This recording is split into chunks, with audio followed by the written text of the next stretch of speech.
جی تو باتیں ہو رہی تھی تحریک کی جی، اور جنگ اخبار کی.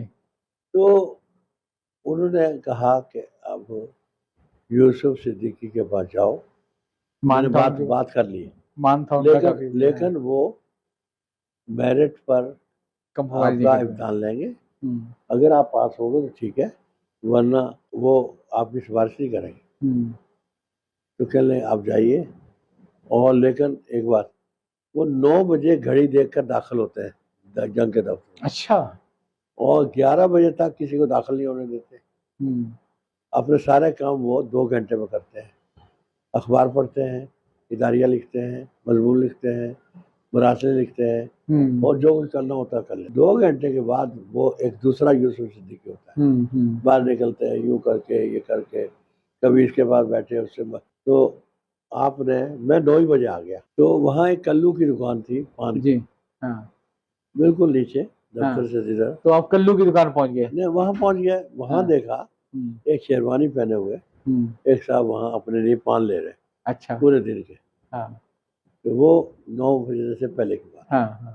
ایگزیکٹ جب 5 منٹ رہ گئے تو وہاں سے چلے، تو بالکل 9 بجے تھے اور دفتر میں داخل ہو گئے. اتنے ٹائم کی پابند. اور خوبصورت ایسی کالی شیروانی پہنے ہوئے، سفید شلوار، بہت اچھا کنگھی کیے ہوئے، کلین شیپ. اب 11 بجے میں داخل ہو گیا. اس میں کوئی سیکیورٹی کا زیادہ مسئلہ نہیں تھا. میں نے آ کے نوک کیا، کون؟ میں نے کہا جی چودھری صاحب نے بھیجا ہے. ان کو پتہ تھا، آ جاؤ. انہوں نے لندن کے کسی اخبار کا ایک آرٹیکل کاٹ کے رکھا ہوا، تراشا اس کا، یہ لے جاؤ، اس کا ترجمہ کرو، خود کرو. دگزدہ میدان اور کتنے پانی میں ہو. کراچی اپنے ڈکشنری سے مدد لے لو، کسی اور سے مت کرانا. 3 دن میں کرو، 2 دن میں کرو، 1 دن میں کرو، لے آؤ. میں کو 3 دن میں لے آیا. تو جب انہوں نے پورا پڑھا تو مسکرائے، مطلب میں پاس ہو گیا. کہ لیں اب جب جگہ ہوگی اس وقت آپ کو چودھری صاحب کے ذریعے اطلاع کروں گا. اچھا. تو تھوڑی سی مایوسی تو ہوئی ہے کہ اتنی محنت کریں گے. ہم چلے گئے، لیکن 2-3 میں اب ہم یونیورسٹی میں داخل ہیں، یونیورسٹی جا رہے ہیں. ادھر مجیب الرحمان شامی بھی کراچی میں ہیں، جی جی جی، دوستی ہو چکی ہے، وہ بھی یونیورسٹی جا رہے ہیں، لیکن وہ داخل نہیں ہے، ایسے جاتے. تو مجیب الرحمان سے شامی سے تعلق ایسے بنا کہ یہ کراچی آئے تھے 1965 کے آخر میں یا 65 میں، اور یہاں لا پڑھنے کے لیے آئے تھے. یہ بھی جمیعت سے تعلق تھا ان کا. تو یہاں آ کر پھر ظاہر ہے ان کو بھی نوکری چاہیے تھی. تو انہوں نے حریت نکل رہا تھا، یہ لکھنے کے ماہر تھے، فیچر رائٹر تھے. یہ اے آر ممتاز تھے پھر اس کے میگزین ایڈیٹر، اس سے ملے. تو یہ 10 روپے 15 روپے فیچر رائٹنگ کے وہ دیتے تھے. جنگ میں بھی ایسے ملتا تھا، جنگ میں فی کالم اتنے پیسے ملتے تھے. تو شامی صاحب وہاں یہ کام کرتے تھے. 66 میں سید قطب کو پھانسی دے دی مصر جمال عبد الناصر نے. تو انہوں نے فیچر لکھنا تھا 66 کا سال کیسے رہا. تو وہ اس کے لیے مواد حاصل کرنے کے لیے پوچھتے جمیعت کے دفتر آئے. میں وہ موجود تھا، ہر وقت موجود ہوتا تھا. وہاں ان سے دوستی ہو گئی. پھر میں نے کہا یونیورسٹی میں پڑھتا ہوں، تو وہ یونیورسٹی میں آنے لگ گئے. تو ملازمت کی تلاش ان کو بھی تھی، ہمیں بھی تھی. ہم نے کہا بھائی ہمارا تو امتحان لیا ہوا ہے، ہمارے استاد زکریا ساجد صاحب کو پتہ ہے. تو لیکن وہ بھول گئے. پروفیسر خورشید صاحب سے شکایت کی کہ وہ شاید نہیں بھولے نہیں ہیں، ابھی جگہ نہیں ہوگی، آپ صبر کرو. لیکن ہم دونوں نے نئے سرے سے درخواست لکھی ایک ساتھ. میں نے کہا آپ اخبار جنگ کے لیے لکھو، اور یہ جنوری میں نکلے گا، اور میں جنگ کے لیے لکھتا ہوں. تو چنانچہ دونوں کی درخواستیں چلی گئی.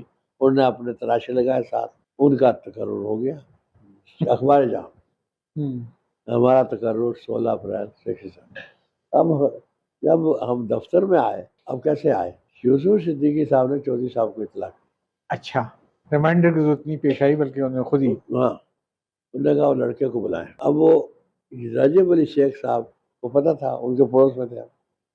کہا کہ شیخ صاحب آپ عارف صاحب کو لے کے بلاوا آیا ہے. وہ رکشہ کیا انہوں نے. نظامی روڈ پر میں باہر ٹہل رہا تھا، آ کر تھانے دار کی سی گرج کے ساتھ کہا کہ لڑکے ادھر آؤ، بیٹھ جاؤ، اور بولنا نہیں. وہ مجھے بٹھا لیا. اب راستے میں ہم نہیں بولے، لیکن وسوسہ تھا کہاں لے جا رہے ہیں. لیکن میں نے کہا اپنے یہ کیا کریں گے. وہ جب بنس روڈ سے جنگ کی طرف مڑے تو پھر میری سمجھ میں آیا کہ یہ یہ جنگ کاروائی. سے ہاں. پھر جنگ کے دفتر میں اتارا تو وہاں میں اوپر چلا گیا. انہوں نے کہا کہ اب آپ چودھری صاحب کو بتا دینا, اگر موقع ملے نہ ملے کوئی بات. 16 اپریل کا دن 4-5 بجے کا وقت. پہلے دن انہوں نے ہمیں باہر نکلے, انہوں نے ظفر رضوی ایک تھے, سید ظفر رضوی, کارڈ ہولڈر کمیونسٹ, ہوں. کامریڈ, ان کے حوالے کیا کہ یہ لڑکا ہے, یہ آپ کے ساتھ کام کرے گا, اس کو کام سکھاؤ. اب وہ لبرل تھے, کارڈ ہولڈر کمیونسٹ تھے, وہ گلیئر تھے, ایک سانس میں 15-20 گالیاں ایسے نکل جاتی تھی. تو بہرحال مجھے دیکھا, پوچھا ہاں جی کیا نام ہے, نام بتایا. اچھا جمعیت میں تھے؟ میں نے کہا جی. میں نے کبھی نہیں چھپایا. کیا کام شروع ہو گیا, کرتے رہے کام. اب یہ دیکھیے کتنے بڑے لوگ تھے, میں کام کرتے رہے. پہلے سٹی پر کام کیا, پھر اب 67 اپریل سے 67 گزرا, 68 میں ماسٹر کر لیا, 69 میں منگنی ہو گئی. اب منگنی کا ایپیسوڈ ہے. جب منگنی ہو گئی تو کراچی میں جو ہمارے برادر لاس تھے وہ 3 تھے, وہ زیادہ پڑھے لکھے نہیں تھے. ایک تھا وہ آئس کریم کی فیکٹری والے, ہاں, ان کا سب سے چھوٹا جو تھا وہ ٹھیک ہے اب بھی حیات ہے, مجھ سے 2 سال بڑا ہے. لیکن دوسرے 2 تھے, وہ 3 تھے, ایک تو لندن میں تھا, 2 ادھر تھے. تو انہوں نے کوئی بات نہیں کی, بس یہ ہو گیا. لیکن ایک لاہور میں تھے, وہ یہاں پولیس میں رہ چکے تھے. اب پولیس میں یہ صحافی جو ہے نا وہ تفتیش کے پیچھے بڑا پڑتا ہے کہ یار یہ لڑکی دے رہے ہیں ہم, تو آپ نے کوئی تفتیش نہیں کی, اگر غصے ہوئے ہوں گے. انہوں نے انتخاب کیا ایک ایسے دن کا جب ظفر رضوی تو ہوں, انچارج تو ہو, لیکن میں نہ ہوں. اچھا, جو بھی دن تھا مجھے یاد نہیں. یہ چلے گئے, اس زمانے میں سیکیورٹی کا کوئی نہیں تھا, خبریں بھی اوپر جا کے دیتے تھے. وہ اوپر پہنچے تو وہ فون پر کسی کو نواز رہے تھے. یہ بڑے حیران ہوئے, یار میں کہاں گیا, ان سے کریکٹر سیٹ لینے آئے ہو جو خود گالی بک رہے ہیں. انہوں نے کہا بھائی صاحب آپ خبر دیجئے, جائیے, کیوں کھڑے ہیں ہمارے سر پر کھڑے ہیں. انہوں نے کہا نہیں میں خبر دینے نہیں آیا, میں کچھ خبر لینے آیا ہوں. انہوں نے کہا بیٹھ جائیے. انہوں نے کہا کہ میرے بہن کی منگنی ہوئی ہے ایک لڑکے سے, وہ یہاں کام کرتا ہے, وہ بتاتا ہے اس کا نام یہ ہے. ہاں صحیح ہے. وہ کہتا ہے میری تنخواہ اتنی ہوتا ہے. تو اس طریقے سے انہوں نے آپ کے سالے صاحب نے آپ کے بارے میں جی. اب انہوں نے کہا سب ساری معلومات انہوں نے لے لی. انہوں نے کہا کچھ اور, انہوں نے کہا نہیں بس یہ چیزیں. انہوں نے کہا دیکھیے میں آپ سے بڑی کھری بات کروں گا کہ میں اور وہ مخالف کیمپ کے, میں کمیونسٹ ہوں, کارڈ ہولڈر یعنی رکن ہوں, میں کارڈ ایشو ہوتا ہے, حامی ہمدرد نہیں ہوں, نظم کا وہ جماعتی ہے. میں شیعہ ہوں, وہ سنی ہے. ہماری کشمکش اتنی گہری ہے کہ اگر ہمیں پستول ملے, موقع ملے تو ایک دوسرے کی 6 گولیاں اتار دیں.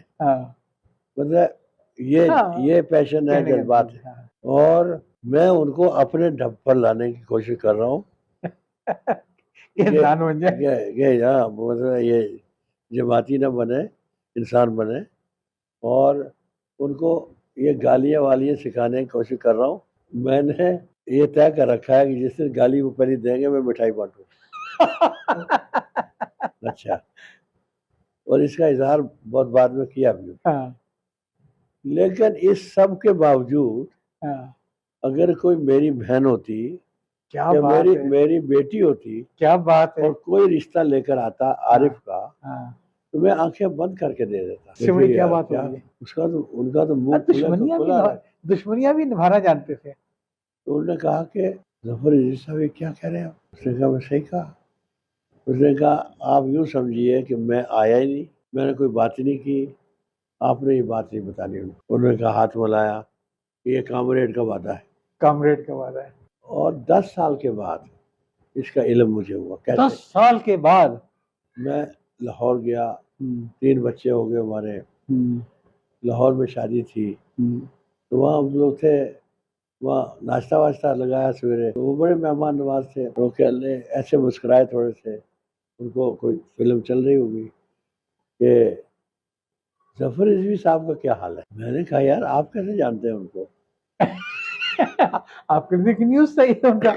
چپ ہو گئے, تھوڑے سے رکے, پھر کچھ سوچا ہوگا کہ بھائی اتنا سال ہو گئے بتانے میں کیا عرض ہے.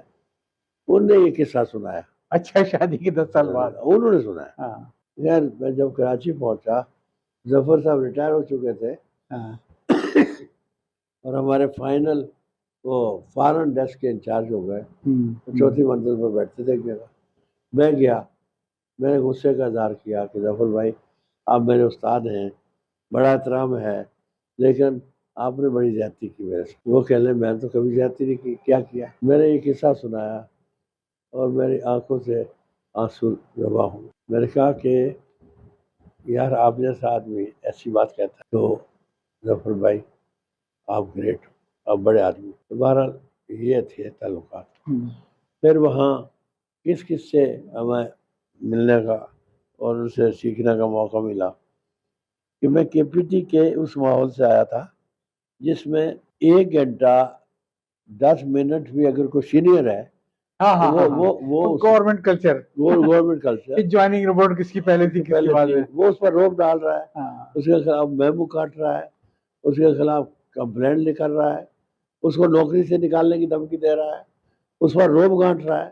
2 دن اب سینئر. یہاں آئے, اب یوسف صدیقی جیسا بعد میں پتہ چلا کہ ان سے بڑا صحافی اس وقت پاکستان میں نہیں ہے.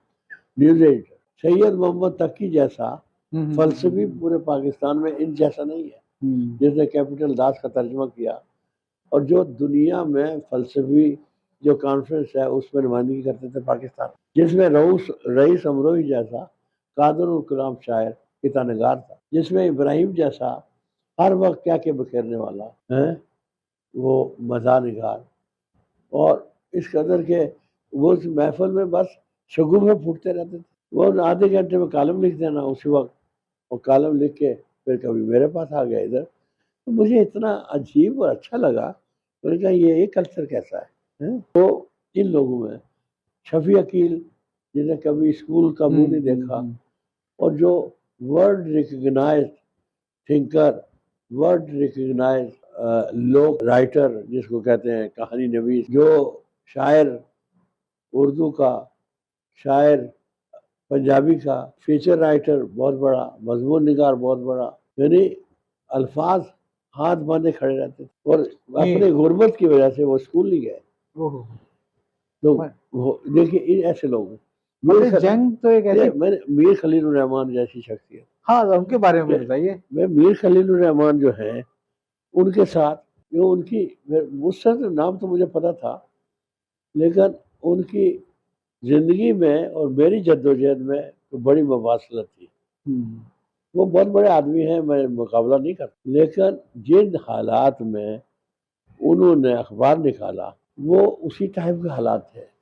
مطلب ان کے پاس پیسہ نہیں تھا, انہوں نے اخبار نکالا اور اس کے خود ایڈیٹر تھے, خود اس کے ہاکر تھے, خود اس کے پرنٹر تھے, خود اس کے پبلشر تھے, خود اس کے سب ایڈیٹر تھے, خود اس کے نیوز ایڈیٹر تھے, خود اس کے مقالہ نگار تھے, خود اس کے کالم نگار تھے, خود اس کے کاتب تھے, خود اس کے فوٹوگرافر تھے. مطلب کتنی حیثیتوں میں, اور شام کو آ کر حساب کرتے تھے یہ وہ. تو اب دیکھیے یہ انہوں نے تنکا جمع کر کے اتنی بڑی امپائر کھڑی کر دی, کتنا بڑا آدمی تھا. اب دیکھیے یہ ایک پہلو ہے, ان کی شخصیت کے کئی پہلو ہیں. ہاں ظاہر ہے. تو اس میں مجھے ریزمبلنس نظر آئی اپنی جدوجہد کی, تو میرا ان سے ایک بڑا تعلق سا پیدا ہو گیا, ان کو بھی مجھ سے تعلق پیدا ہو گیا. تو یہ تعلق یوں بنا کہ انہوں نے مجھے ٹیلنٹ ہنٹر بنا دیا. اچھا, مطلب ہے انہوں نے کہا کہ میرے اور آپ کے درمیان ہے یہ, آپ کسی کو نہ بتائیے. اس زمانے میں ایچ آر نہیں تھا, آپ اچھا رپورٹر لائیں, اچھا سیویٹر ملے لائیں, اچھا جو ہے فوٹوگرافر لائیں, اچھا کالم نگار لائیں, جو بھی جتنے پیسے مناسب ہوں گے وہ مشورے سے کر دیں گے. تو جناب اس طریقے سے یہ ہوا, تو ان سے بڑی قربت ہو گئی. پھر ایک اور بات ہوئی کہ ان کو احساس تھا کہ میں کشمیری ہوں, پتہ تھا, لیکن ان میں یہ کوئی علاقائی تعصب نہیں تھا. کبھی اس کا ذکر نہیں کیا کہ میں آپ کو اس لیے پسند کرتا ہوں کشمیری ہے، نہیں، ان کے میرٹ تھی۔ میر صاحب کا ایک بڑا کام یہ تھا کہ انہوں نے اپنے کام سے جتنے بھی ادارے تھے ان میں کام کرنے والوں میں یہ چیز راسخ کر دی تھی کہ وہ انہی کا کام دیکھ رہے ہیں۔ ہر آدمی سمجھتا تھا اور کوئی کام کرتے نہیں، مطلب ایک سسٹم تھا جو یوں چل رہا ہے۔ مثلا ان کے کوئی نظام ہوگا، ان کو رپورٹیں ملتی رہتی تھی، فلاں نے یہ کر دیا، فلاں نے یہ کیا، وہ اس کو نوٹ کرتے رہتے تھے۔ 3 مہینے میں 2 مہینے میں ایک بڑی اجلاس بلاتے تھے اور اس میں ایک کارکردگی دکھاتے تھے، اور بظاہر دل میں تعریف کرتے ہوں، زبانی کبھی تعریف نہیں کسی کی۔ اچھا، یہ ان کی ایک عادت مزاج رہا ہے۔ تو ایسا ہوتا تھا کہ اب لوگ تنگ تھے اور یہ کہتے تھے کہ سارے نالائق میرے یہ جمع ہو گئے، اچھا، دیکھیے فلاں جگہ اتنا اچھا کام ہو رہا ہے، فلاں جگہ یہ ہو رہا ہے۔ تو ہم نے بڑی اس سے یعنی یہاں اعتماد حاصل ہو گیا تھا مجھے، ان کے قربت بھی ہو گئی تھی اور لوگوں سے دوستی ہو گئی۔ تو یہاں میرا جو ہے ایک یوں کہتے ہیں نا کہ ایک جگہ مضبوطی سے قلعہ میرا یہاں ہو گیا۔ حالانکہ لوگ کہتے تھے آپ اسلام آباد چلے جاؤ، آپ کا گھر قریب ہے۔ میں نے کہا وہاں نئے سرے سے آغاز ہوگا، وہاں پتہ نہیں کیسی پالیٹکس ہو، یہاں تو ٹھیک ہے۔ تو چنانچہ اب آپ کو واقعہ سناتے ہیں کہ ایک دفعہ ایسی میٹنگ ہوئی اور میر صاحب نے شدید تنقید کا نشانہ بنایا، اور ان کے رویہ ایسا ہوتا تھا کہ ابھی وہ گرج رہے ہیں، برس رہے ہیں اور بالکل ایسے ہیں کہ آپے سے باہر ہو رہے ہیں، کسی کا فون آ گیا، کوثر نیازی کا فون آ گیا، وزیر اطلاعات کا، ایسے ٹٹا لگا رہے ہیں جیسے ابھی کچھ ہوا نہیں۔ مطلب اپنے آپ کو ایڈجسٹ کر لیتے تھے انوائرمنٹ اور کے جو ہی لحاظ وہ میٹنگ ختم ہوئی پھر اسی فریکوینسی میں سے، چلے اسی ٹون میں آ گئے۔ ہوا یہ ایک دفعہ ہم لوگوں نے طے کیا کہ یار میر صاحب کی ہر بات کا ہم جواب ہی نہیں دیتے، جس کی وجہ سے میر صاحب تو اب چڑھائی کیے رکھتے ہیں، جواب دینا چاہیے۔ 3 آدمیوں کا انتخاب ہوا، پہلے یہ بولے گا، یونس ریاض بولے گا، پھر واجد شمس الحسن بولے گا جو ٹرائی کمشنر تھا، پھر میں بولوں گا۔ قرائے فال بنا میں من دیوانہ تھا۔ اب جب بہت چڑھائی کر لی یہ وہ پوچھتے تھے آپ کو کچھ کہنا ہے، کوئی کچھ نہیں کہتا تھا۔ اس دن ہاتھ کھڑا کر دیا، میں نے کیا، اچھا آج طے کر کے آئے ہیں۔ آدمی ذہین تھے۔ اچھا اب وہ دیکھ رہے ہیں کہ میں کدھر دیکھ رہا ہوں اور کون ہے اس کا ساتھی، میں واجد کی طرف دیکھ رہا ہوں جسے طے ہوا تھا پہلے یہ بولے گا، نہیں بولا۔ یونس ریاض کی طرف دیکھا، نہیں بولا۔ پھر میں قرائے فال نکل آیا نا۔ قرائے فال بنا۔ میں نے میر صاحب سے کہا میر صاحب آپ جیسا ذہین صحافی اس پاکستان میں نہیں، آپ کہتے ہیں کہ سارے نالائق لوگ یہاں جمع ہو گئے، یہ تو آپ اپنے خلاف بیان دے رہے ہیں۔ آپ جیسا ذہین آدمی نالائق لوگ کیسے جمع کر سکتا ہے؟ آپ نے بھی نفسیاتی مار دے دی ان کو۔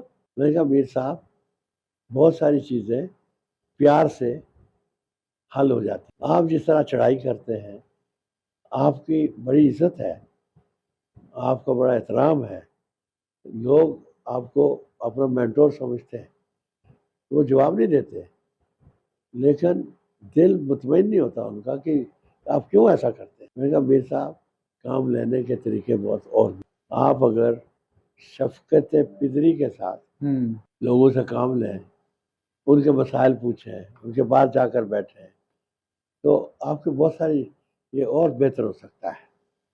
میں نے کہا لیکن مجھے یقین ہے کہ جب سے جنگ شائع ہونا شروع ہوا ہے آپ نے کبھی اپریسیشن لیٹر ہی نہیں دیا ہوگا کسی ایک کو۔ میں نے کہا ریکارڈ میں دیکھ لیجئے گا، آپ کو تو پتہ ہوگا۔ میں نے کہا یہ کام شروع کریں، آپ نتائج دیکھیے گا۔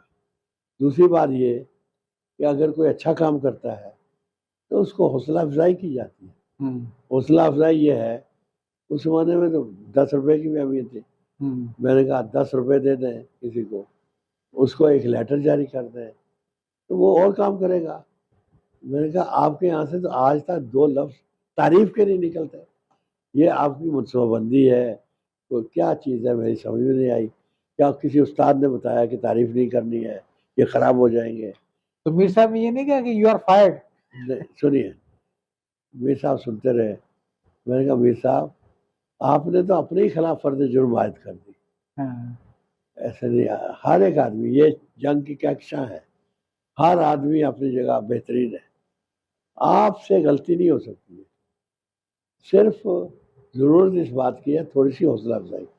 صحیح. اچھا کہنے لگے, اچھا تو میں آج ہی مقرر کرتا ہوں کہ جو اچھی خبر لائے گا اس کو اتنا انعام دوں گا, جو یہ کرے گا آپریشن. وہ کہ 1 مہینہ چلا, 2 مہینے پھر ختم ہو گیا.